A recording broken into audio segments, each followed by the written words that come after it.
everyone. Welcome back to season 3 of Baseball Books and Banter with me, your host, Nicole Aslin. I'm trying something new this season, being the 3rd season. Let's freshen it up a bit. I'm going to try to post some of these to YouTube so you can see, A, what we look like, which is always fun. If you go to see us in an event, you'll see what we kind of do. And B, because why not? And then you could see the books in person, so to speak, that we recommend. So again, welcome back. It's season 3. I took a little break for those that listened last season, which was 2 months ago, so it wasn't like a full season ago. I was supposed to go to BoucherCon in August, had a little panic attack, got a little sick, ended up not driving down. So missed that, took the week off on vacation, which was equally as fun. And then I haven't done a ton of book events this year yet. October is really shaping up to be a big month. October 26th, I'll be at the Abington Senior Center for the craft fair I do every year. They were the first craft fair I ever did, so I want to keep going to that if I can.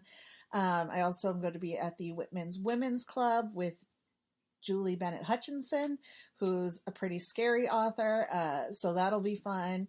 And who knows, a couple of other things we got going on as well.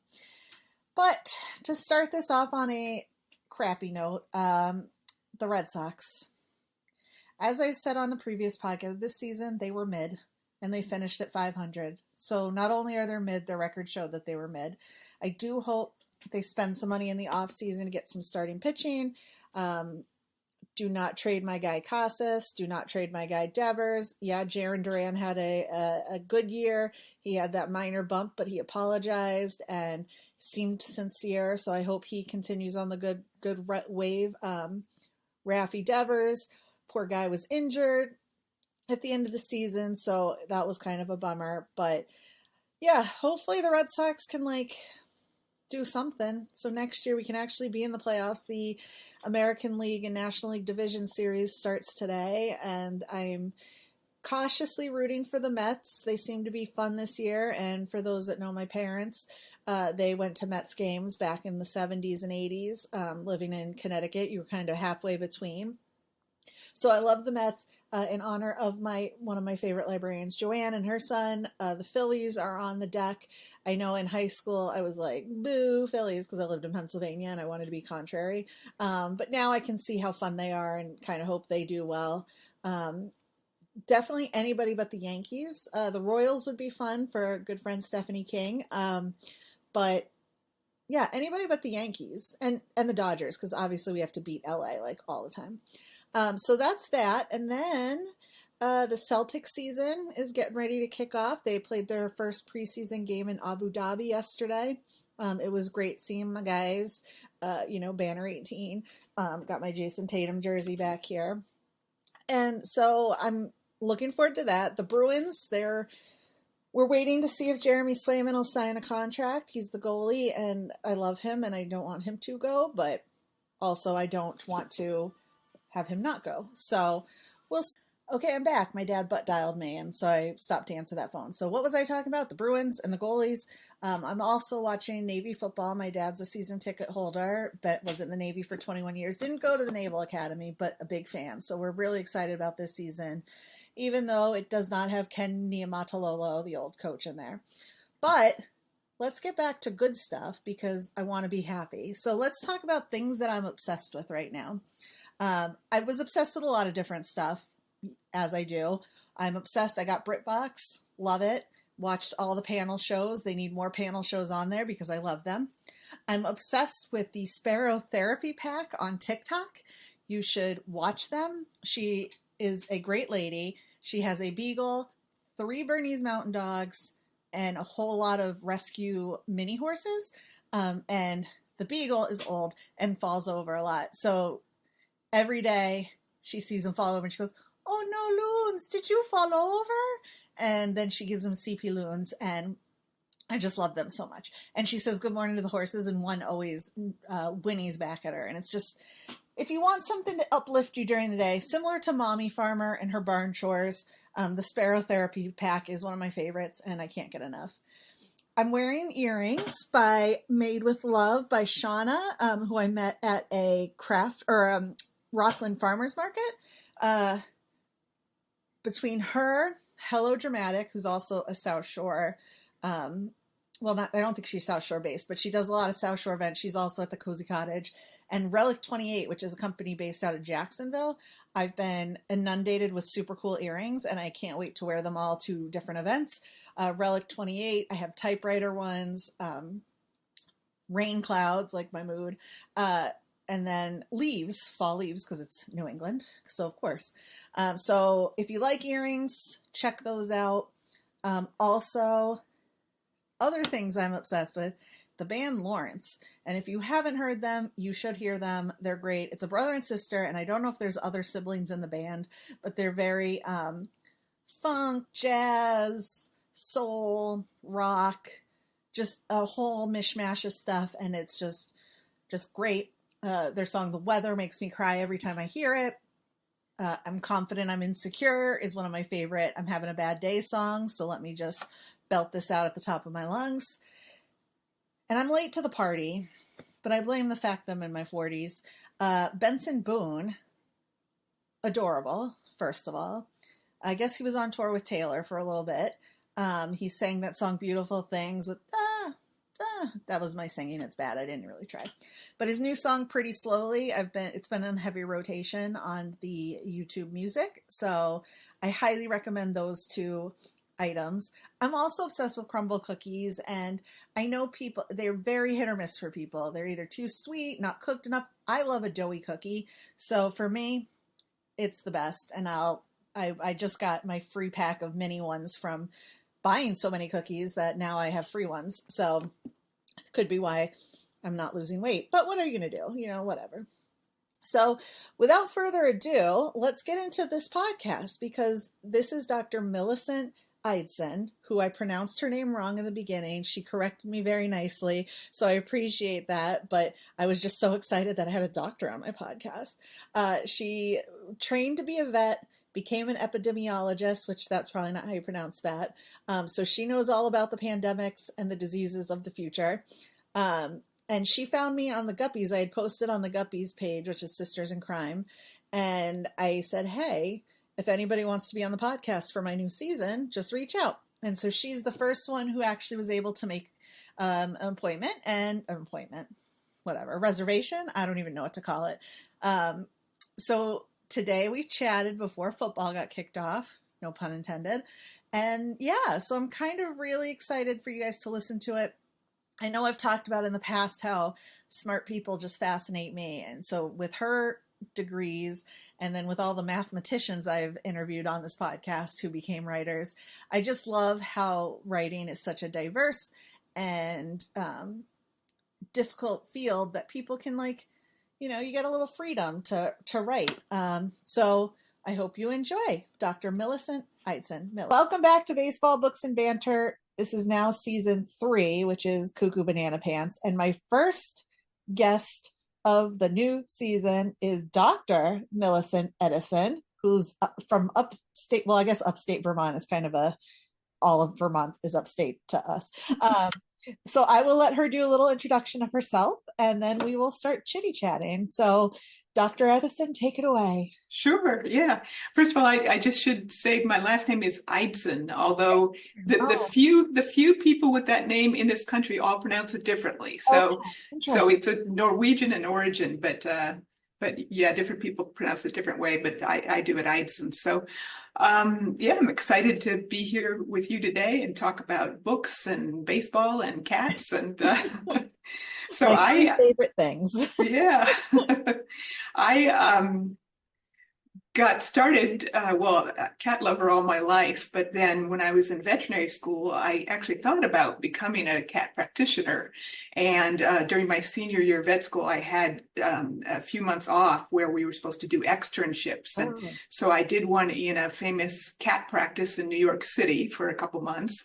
And then I was also interested in epidemiology. I had loved the epidemiology course that I had during vet school, which is kind of just big picture for disease, looking at, outbreaks instead of clinical care. And so I also did it during my senior year, an externship with the Centers for Disease Control and Prevention. And that was pretty exciting. We worked on a GI outbreak in Boston, Oh, wow. and it was really interesting. And so, anyways, when I was graduating vet school, I had to decide: am I going to go into clinical practice, for cats, or CDC actually offered me a job in a prestigious training program. So I ended up deciding to go with the public health orientation. So never did do clinical practice, got into the training program with CDC, spent a couple of years with them, then spent 12 years with the New Mexico Health Department back in the area of the country where I grew up. I grew up in Arizona, and worked on fascinating things in New Mexico, like plague and hantavirus. And then the opportunity to take over the state public health veterinarian job in New York came up. And that was a really good position because New York has good resources for doing zoonotic diseases. So, investigating diseases that are from animals and insects. So I was 20 years in New York.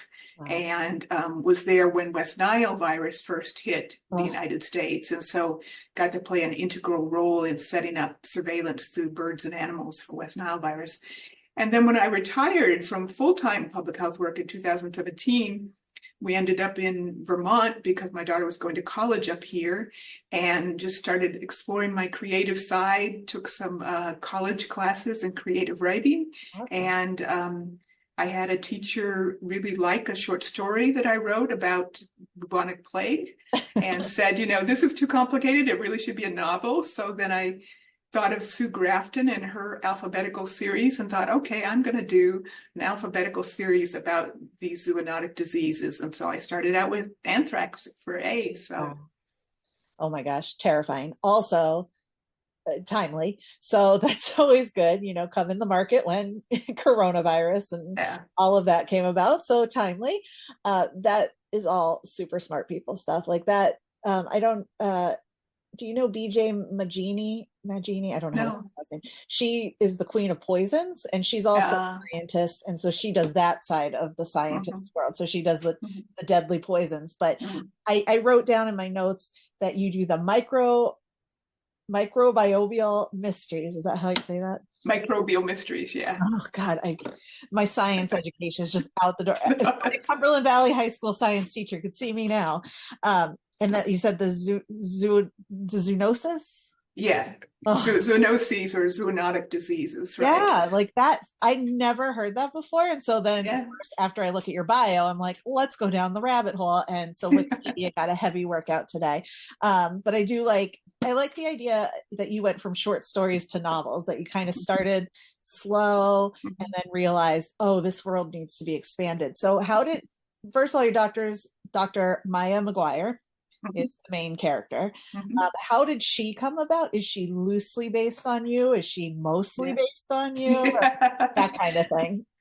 Yeah, I made her the protagonist even in the short story, and she's partly based on me. She starts out as a young EIS officer. So that's this training program that I mentioned from CDC that mostly is for physicians. And so it's quite an honor when a veterinarian gets chosen for it. So it's for the Epidemic Intelligence Service. So it's kind of like the shock troops for CDC and investigating outbreaks. And so I have her starting her career in that capacity, which is the way I started my career.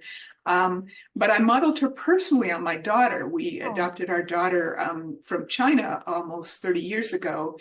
And I just think it's fascinating the journey of these girls. And there's a lot of them that were adopted from China because, of course, back then China had the one child policy and they had a favoritism for boys. So there's a lot of these girls now that are, have grown up, and, how do you handle yourself when you grow up in a family of a different ethnic group than what you are, a multiracial family. And particularly we moved when my daughter was 2 to New York, so she was fortunate to be around more Asian people.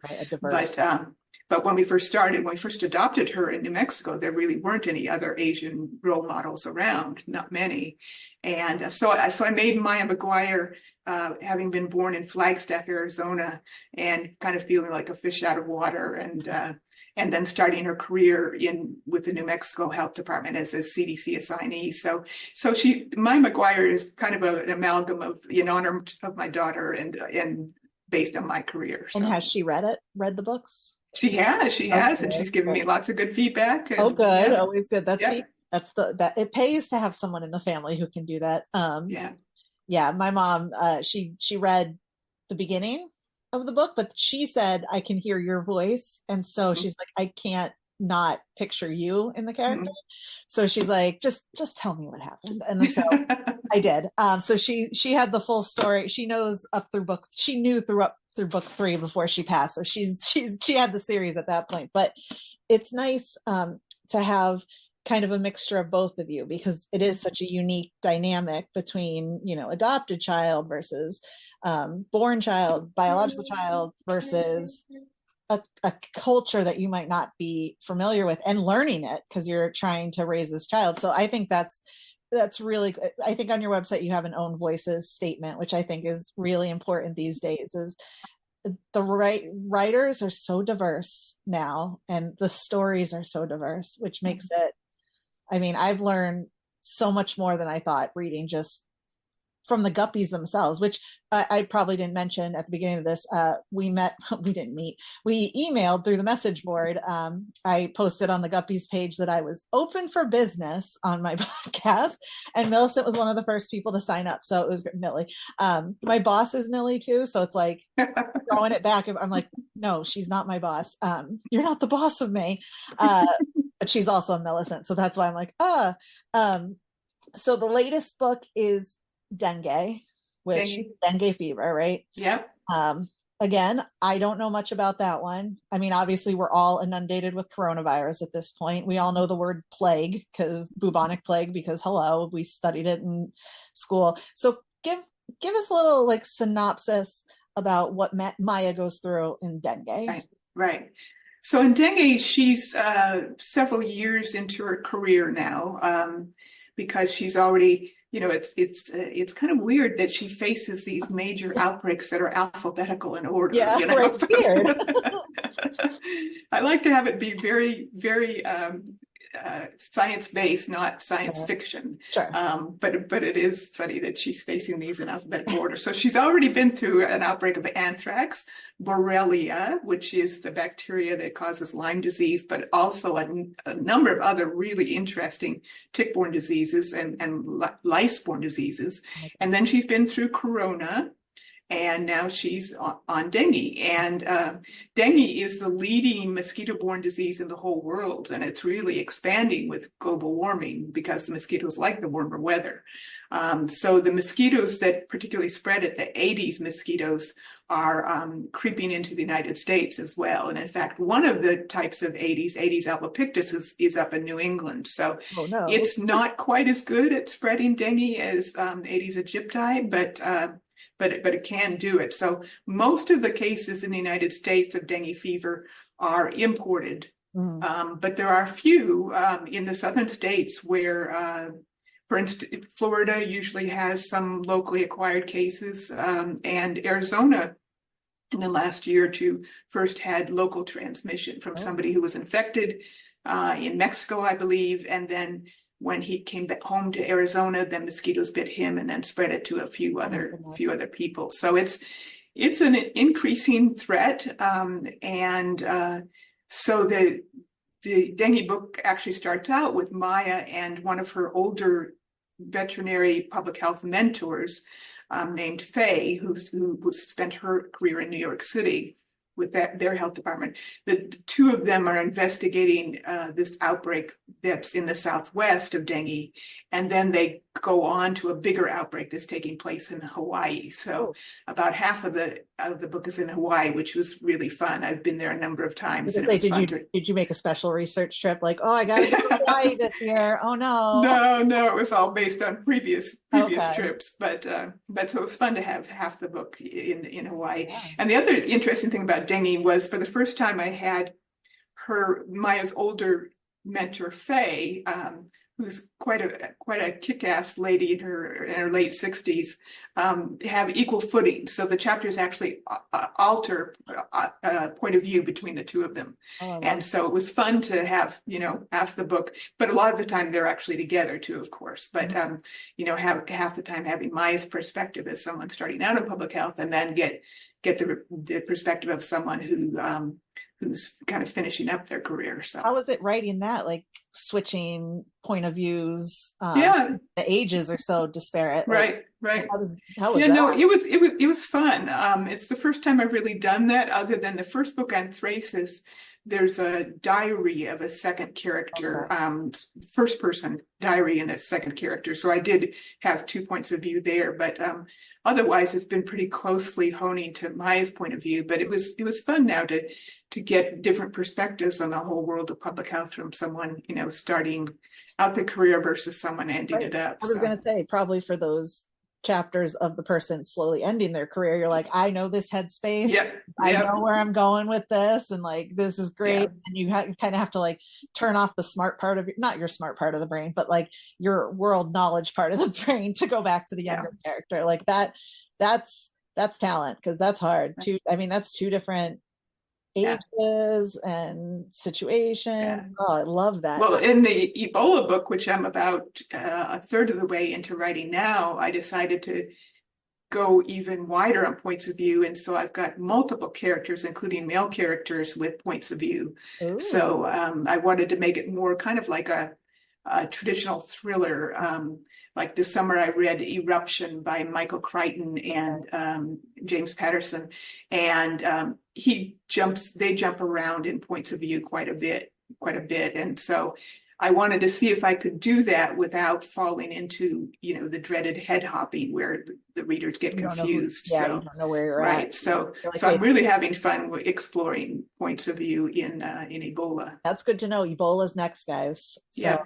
I don't want to say she's predicting the pandemics that are coming, but let's just all listen just in case, like just to keep an eye out. And so how long have you been in Burlington? Let's see. We moved up here full-time right at my retirement, so 2017. So yeah. You love it. It is beautiful. It's really nice. So cold in the winter though, from Arizona. That's probably hard. Yeah. Although, we had lived 20 years in New York, so we kind of got used to that. So acclimated slowly that way. I went to Burlington a couple of years ago for the first time. My mom and I were trying to go to Montreal for my birthday, and by the time we hit Burlington, we're like, we don't want to drive anymore, so we're like, we'll just stay here for 2 nights. Gorgeous. And September, October, hopefully you don't have the problems with the leaf peepers that they've been showing on the news, fouling up roads and stuff like that. But guys, if you ever can get to Vermont in the fall, do it. Just do it. It's only 3 hours from Boston, guys. Well, Burlington's 5 hours, but Vermont itself is only 3 hours. And this year we're particularly wanting the weather to get cold quickly, because we've had bad problems with Eastern equine encephalitis, EEE, and West Nile virus, including some deaths, both Vermont and New Hampshire. So we're rooting for it to get chilly. I know we've gotten a couple cases. I'm paranoid every time I go outside. I'm like, is this the time that I'm going to get bit? I hope not. Do you, so with your character kind of hopping across the globe, do you plan on having her settle anywhere specific, or is she kind of just going to keep this kind of, I call it like the Clive Cussler, where they're just kind of all over the place, which I love, I imagine she'll be all over the place. I have the diseases planned out, like I know the name of the diseases from A to Z, if I ever make it all the way to Z, but I tend to be a little bit more on the pantser or discovery writer scene. So I actually don't know, like where she's going to live or what country she'll go to. I have some ideas, but I just kind of enjoy taking each book as it comes. And I'm a pantser as well, so I feel I usually, like, you have the names, the diseases, so you kind of know what you're gonna write for the science part. I usually know who's the dead person in my book. It's just then I'm not 100% sure when I start who the killer is until I start writing. Then I'm like, oh, that character's such a dink. Like, he's definitely going to be the killer this time. Although I will say, fun fact, for those, let's see how closely people listen. In the third book that's coming out next year, there is no death. So we'll see if we'll see what happens with that one. So you've been all over. And if we do want to talk a little baseball, which I don't mind because today starts the playoffs officially with all the division series games. You said you listened to the Cubs on the radio growing up, which I love because I prefer listening to all my Red Sox games on the radio. Joe Castiglione just retired after 42 years. I'm heartbroken. I don't know what to do with myself. I don't know how I'm going to fall asleep at night. Your husband is a Dodgers/Cardinals fan. So that's okay. That's normal. Although Dodgers are really Red Sox on the West Coast because you have all our guys, but that's fine. You can tell him I said so. You're welcome.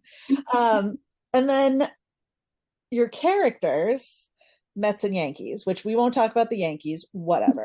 But the Mets are in the playoffs. Are you watching any of that just to kind of get the back, like just to know in the back of your mind what they would talk about? Oh yeah, we always enjoy watching the Mets on TV, and we've been to some Mets games as well. Nice. So and in fact, in the dengue book, one of the very first chapters is my older public health veterinarian Faye at a Mets game in Citi Field. Fun. So that the chapter actually kicks off with her at a game, and it's a real game. One thing I like to do in my books is really anchor them in reality, even though the characters are fictional. So, she's there on a particular date at a real game, and the weather is the way the weather really was and all of that. So that's awesome. That makes it more of the thriller, I would think, because it's so 24 hours. Here you go. You know, this is a real thing. As a Red Sox fan, my parents were always the Mets were the second team because obviously they couldn't go Yankees, obviously. So we're kind of on the Mets bandwagon right now too. So I like that kind of, like you said, grounding it in a day, a place, a time. Little terrified that it's in pandemic-y disease books, but that's okay. We won't talk about that to get nervous. Did you find writing, so this Maya Maquire started as a short story and then you had to start expanding. Did you find it hard to make the jump? Because you probably wrote a short story for the first book and then you're like, oh, now I need to write this many more to get to Z. What is that, 26 to get to Z? And that's 60,000 words, ish. How do you find that jumping? Yeah, it actually wasn't. I mean, I was so excited by my teacher's encouragement, after my short story, that I literally, the day the class ended, I sat down and started writing Anthracis. It was harder because, bubonic plague was a disease that I knew backwards and forwards from having dealt with it in New Mexico, because New Mexico is like the plague capital of the United States. So FYI, tourism. Yeah. New Mexico Tourist Board, don't listen to this. Yeah. But so anthracis, I knew about anthrax from veterinary school, but I had to do a lot of research for it. But I was just so motivated by him that I literally, for the next month, I wrote 22 hours a day, wrote and researched 22 hours a day, and I had 88,000 words about anthracis at the end of the month. And so I was pretty excited about doing it. But then, of course, I spent the next 2 years.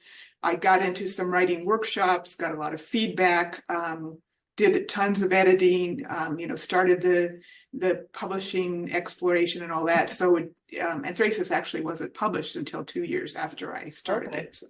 Wow, that's great. But that's still, great. Like that just shows. I know I'm a tech writer by day, so by day, murderer by night, fictionally.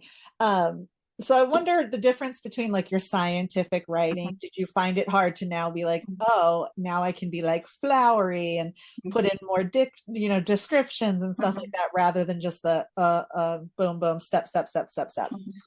Yeah, that was quite a difference. A lot of it carried over, just the fact that I love to write. I always wrote a lot throughout my scientific career. I always believed strongly that if you spend the time and the money to investigate and solve a disease outbreak, it doesn't do any good unless you share the lessons Sure. learned Oh, of to course. other people dealing with it. 100%.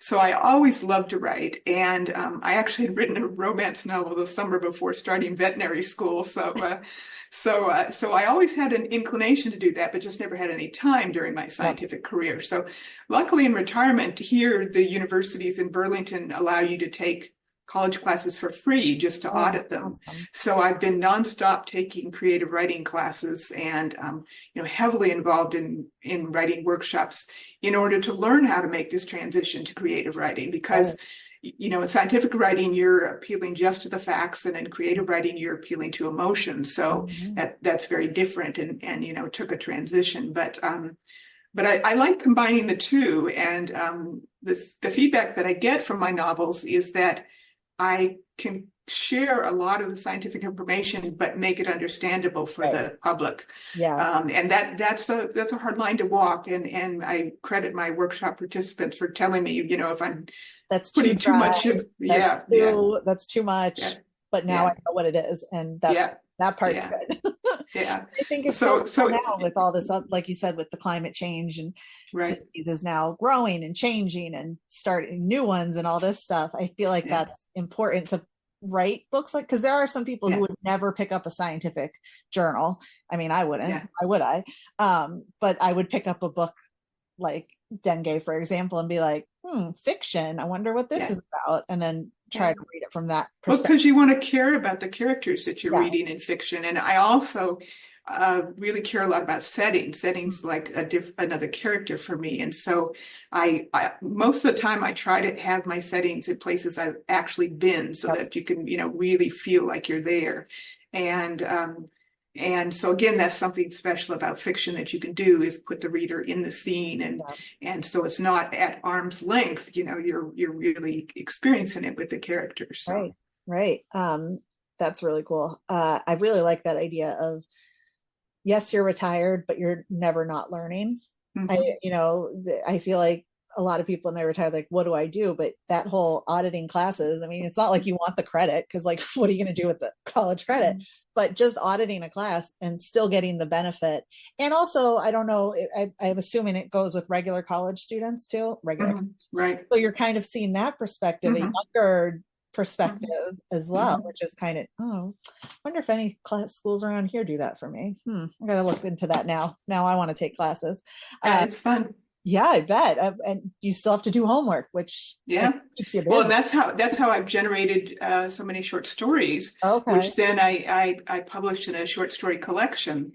But I was generating them initially for those college classes, and the short stories were really fun because they need to be short and they need to be really focused in just a few scenes and just a few characters. And it also allowed me to explore different writing styles. Okay. In a series, you need to have things somewhat similar between Right. the different books of the series. But in the short stories, I could really get experimental. I wrote one in second person. Oh, I wrote one in reverse order, so you get the end of the story first, and then as oh. the scenes go through the story, it's like going backwards in time to see how it all started. So that's Isn't the that how, like, mystery. is that Columbo? I can't remember if Did Columbo did Columbo or that, but Matlock, did one of them do it where you knew yeah, everything at the beginning, but then you had to yeah, watch how he did it? I yeah, I yeah, didn't watch yeah, Columbo. I was a murder. Well, I am a Murder She Wrote head, so that's yeah, more my yeah, story. yeah, So we have about 10 minutes, and I want to yeah. make sure I get to everything. You wrote in the email to me today that you have a local historical baseball stadium. We do. It's How did very I fun. not know this? I love those stadiums. So this used to be for the University of Vermont. It's still on its campus, but it's called Centennial Field, and it was opened in 1906. Ooh. And it's one of the oldest still in use in baseball. Unfortunately, the original wooden bleachers burned down in 1913, and so the concrete steel grandstand that we go to now is built in 1922. But it still has a Still lot of old old. characters. Still Yeah, old. it's wonderful. We love going to the ball Yeah. games there. When we were living in the Albany, New York area, we went to a couple ball games at the field in Pittsfield, Okay. Massachusetts, Wacona Park, Yep. which is another old one, and it has a wooden grandstand from 1919. Oh. So we love those older ball Yeah. ball game stands where you can be really close to the players, Hmm. and they're And really you fun. feel like you're almost in the game, and you're like, what? Right. Like here in Brockton, we have now I can't remember the name of the stadium, Holman Stadium, I think, where the Brockton Rocks and the New England Knockouts play. And it's the same thing. It's not as old, but it's old. And yeah, I went to a baseball game there at the beginning of the summer, and I was like 2 seats from the front. And you're like, oh my God, these are like real baseball players. Like they're playing so close. And it's much more for that's one of the reasons I write about independent league baseball or minor league baseball, is because it is more affordable. It's Mhm. more family friendly. You can get in. I didn't go to one Red Sox game this year because of cost, parking, train. Ugh, that's so much work. I don't have time for that. But yeah, I love the old stadiums because you almost can feel the history. So you can Mhm. feel like some of the people that have sat there before you and kind of Mhm. like, oh, it gives me the chills. I love it so much. Mhm. Um, and so I like to ask everybody who comes on to this show, which it's 2 seasons now. I can't remember how many episodes that is, but for like a book recommendation or a Mhm. book that kind of inspired you or something like that, something you think people should read, basically. Mhm. Well, I definitely like to recommend the books of my Sisters in Crime critique group, because it's a wonderful group. There's four of us, and we're all, slightly on the older side and all writing mystery series. And the other writers actually have published more books than I have, and they're really good, and they're all different. And so one of them is from the Boston area. I don't know if you've ever met her, but her name is Susan Corey, and she writes the Iris Reed mysteries. And her protagonist is an architect, like Susan is in real life. And so she is an architect amateur sleuth. And Oh, so I really love the Iris Reed mysteries by Susan Corey. The Boston settings, they're not exclusively Boston settings, like her last one took place when our characters went to Costa Rica. But I love her, focus on the New England area for the settings, and having an architect for an amateur sleuth is it's just really new. fun. Yeah, I like Yeah, that. Yeah. yeah. So the second person in our group is named A.M. Reed, and she's in New Jersey, and she writes two different series. She writes Juniper Junction Cozy Holiday Mysteries, and she writes Cape May Historical Mysteries. Oh, So again, her Cape May Historical Mysteries, we just finished workshopping with her one that she published, and they're just really wonderful. She's combining, spookiness and interesting history in New Jersey. And the last one she did was locked room yeah. scenario where Love everybody that. was locked into a lighthouse during a big storm, during a Oh, hurricane, oh, and it's it right up my was alley already. yeah, it was really exciting. So I recommend A.M. Reed and her Cape May Historical Mysteries and her other series. And then the final one besides me is M.D. Diamond, Dimond, and she writes the Black Orchid Enterprises. And these are she's really good at doing humor, and she has these wild characters in Texas where she's from. So again, they're very Ah, lively settings, and I love the Southwest culture, since growing up in Arizona. ah, And she's got this cast of characters. She's really into animals too, and so one of the protagonists is a veterinarian, and the other one is an attorney, and she's got all these other lively characters, and they're all living together in this big old house oh, in Texas, and taking care of animals and solving mysteries, and they're really good. So, as I mentioned, I'm a big fan of the workshop process, ah. and I've really enjoyed the feedback that I've gotten from these other three writers. But I love their mystery series as well. So. And that's another great thing about Sisters in Crime. And I'm not just saying this to shout out the fact that I will be vice president next year of the New England Mhm. chapter, I guess. The voting's out now. There's no other candidate to vote for, but you could abstain if you want. But yeah, I Sisters in Crime and the Guppies especially have Mhm. been invaluable to me since I started this journey in 2016 Mhm. and 2017. And I can't imagine where I'd be without these two groups. Mhm. Same thing, a little bit less with Mystery Writers of America because that's kind of a bigger group, bigger Mhm. organization. But everybody, if you're even thinking about mystery writing or short Right. story writing, Right. join. It's not Yeah. expensive dues. Yeah. you get all sorts of benefits, and then you get to talk to people like us. Even I know on the Guppies page, it stands for the Great Unpublished, but a lot of us are published. Right. And really, it's just the best place to get, firsthand accounts of conferences, firsthand accounts of promotions, and there's different subgroups and stuff. So not only can you meet other fabulous writers, you can learn. That's another. They do classes too. Oh my God, I almost forgot. I just went to one with the Sisters in Crime Grand Canyon. Right. I belong to that chapter as well, and they're really good at their workshops. They just did a Facebook ads because I'm on Facebook 100% of my days, and I still haven't done an ad yet because I don't know how I feel about it. Makes me nervous, the business part of it, but that's a whole nother podcast to get into, right? The business side of things. Yeah. So before we go, tell people where they can find you. Do you have any events coming up? Right. Yeah, my website is the best place to reach me. And it's named after my character, Dr. Maya Maquire. I am on the various social medias, either under my name or Dr. Maya Maquire. So yeah, people can reach me in those different ways. And it's been fun doing different events. I just got back from Albany, New York, has a big book festival every year, and I just got back from that. And then I've got another speaking engagement up here in the Burlington area in early November. So, but yeah, I'd love to reach out to people through email or social media. So awesome. Well, again, thank you for joining me today. It was so awesome to learn, to be terrified by diseases, but also learn things. And hopefully we'll talk again soon. I feel like next time I feel like I have a disease, I'm going to call her and be like, is this the plague? I went to New Mexico, the plague. Yeah, she was really cool, and I love how supportive of the Sisters in Crime she is, and I hope I get to meet her at Crime Bake. I'm pushing for her to come visit in November, which